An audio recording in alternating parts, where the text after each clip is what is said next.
Remember Sky News's Alistair Bunkall, who's been one of the very few members of the British media industry reporting relatively fairly during the ongoing Gaza crisis. At a time when one of his own colleagues, Belle Donati, all of you remember her, how she had to lose her job for simply asking tough questions to an Israeli terrorist. Alistair has not shied away from his objective journalism amidst existing constraints. But it seems Israelis have had enough of him and are now desperate to get rid of him. Israelis have reasons to not like him. Alistair was the one who called Donald Trump's plans to forcibly evict 2 million Gazans ethnic cleansing in no uncertain terms. Practically, how could it happen? I mean, how do you forcibly displace 2 million Gazans without it becoming a breach of international law, without it being ethnic cleansing? This was important given that everyone in the West, including the disgraceful BBC, had started to use terms such as relocation and Riviera of the Middle East to toe the Israeli line and literally justify Trump's ethnic cleansing plan. Alistair was also perhaps the one of the first Western TV journalists to break the news on the Israeli lie on the barbaric murder of 15 paramedics in Gaza last month. Remember what these Israeli genocidal maniacs had done to these paramedics? These Israeli terrorists had killed 15 paramedics one by one. Yes, one by one, before burying them under a pile of sand. Israeli barbarians also buried their ambulances as well. You can't see bigger evil than these Israelis and their cheerleaders in the West at the current moment. Israel first denied and said those paramedics didn't identify their cars properly and they were not using emergency lights. But New York Times got hold of a video that conclusively exposed the Israeli lie. Alistair was perhaps the first British journalist, TV journalist, to report that video in greater detail with utmost sensitivity. Well, our Middle East correspondent Alistair Bunkall joins us now live from Jerusalem. So, Alistair, has there been a change in what the Israelis have said about what happened here? We are still awaiting a statement from the Israeli military. I understand one is being worked on now and will be issued later today. But the video obtained by the New York Times, part of which you just saw, was taken from the body of one of those medics killed and was filmed on his mobile phone. Now, this incident happened shortly before dawn on the 23rd of March. A convoy of Palestinian Red Crescent ambulances and one fire truck was travelling on a road just north of the town of Rafah, which is in the south of the Gaza Strip, and they were going to look for colleagues of theirs that had gone missing. And they see a car that had diverted on the side of the road. They then pull over too, and contact was lost with them shortly before 7 o'clock that morning.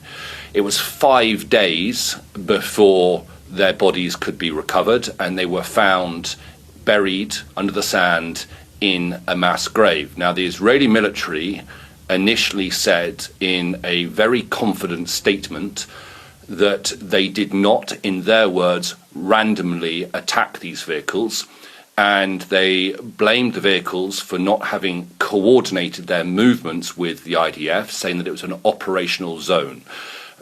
Investigations by our own data and forensics team suggest that it was not an operational zone at that moment, and actually evacuation orders for that area were only issued an hour after last contact was heard with the Red Crescent vehicles.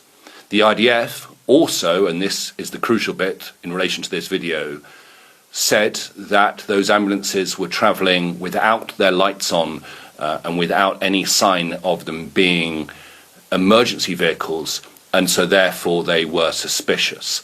But the video obtained by the New York Times very clearly shows that those ambulances had their emergency lights flashing. And the clip we're going to show you next is the moment that they pull to the side of the road, and I should warn you, it is also the moment when the Israeli military opened fire on those paramedics, and you hear one of them reciting the Shahada, the Muslim prayer of death, effectively, saying, "Forgive me, mother, this was the path I chose to help people."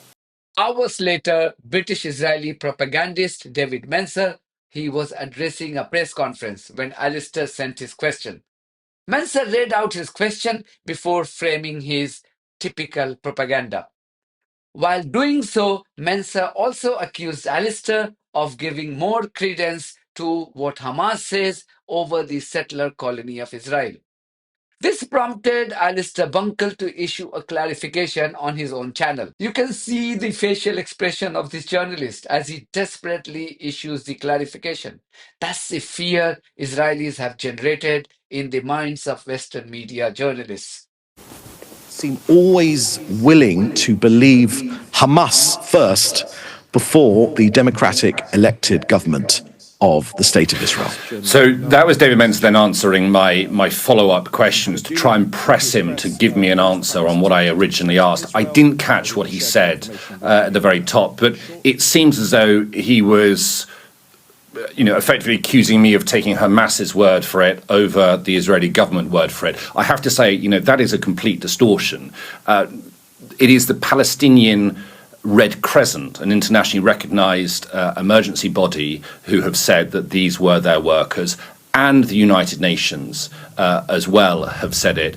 Those are the two sides in this argument. Israel say one thing, the Israeli government and the Israeli military have said one thing, and it's the Palestinian Red Crescent and the United Nations who are saying something different. It is not about believing Hamas's word over the Israeli government. It's about trying to establish the facts and the truth, which has been very complicated on a number of levels, but has been shown in this particular case to have not been how it was originally claimed by the Israeli military. I can understand the trepidation in Alistair's mind. These Israelis control the Western media and governments. They choose the head of the state in the US and the broader West, and they also decide key appointments in those governments. If you think you are electing your government, then you are blissfully mistaken. They control your mind. Israelis control your mind even before you realize. They use their media power to push certain narratives to influence your decision-making ability without you even realizing. The longer you spend your time in consuming the content of the legacy media of the West and the social media platforms, you make it easier for the powerful Israeli lobby to corrupt your mind. This is very, very important. Many TV presenters know what is at stake here.